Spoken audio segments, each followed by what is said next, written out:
અમદાવાદના ઘાટલોડિયાની આશંકા એપાર્ટમેન્ટમાં દૂષિત પાણીને લીધે રહીશો બીમાર પડવાની ઘટના અંગે કોંગ્રેસે મનપાના સત્તાધીશો અને ભાજપ પર કર્યા શાબ્દિક પ્રહાર.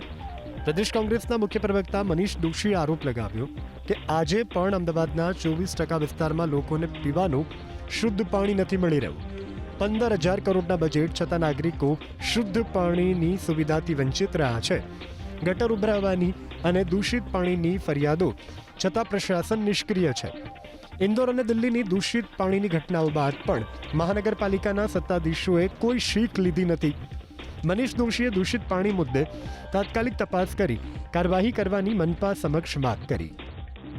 તેવા સંજોગોમાં આકાંક્ષા એપાર્ટમેન્ટની ઘટના પછી ભાજપાના શાસકો મોટી મોટી વાતો કરે, વિકાસના કામોની બદલે સાચી અને મૂળભૂત સુવિધા માટે કામ કરે. નાગરિકોને શુદ્ધ પીવાનું પાણી એનો મૂળભૂત અધિકાર છે, એ તાત્કાલિક સત્વરે વ્યવસ્થા થાય તે દિશામાં કામ કરે.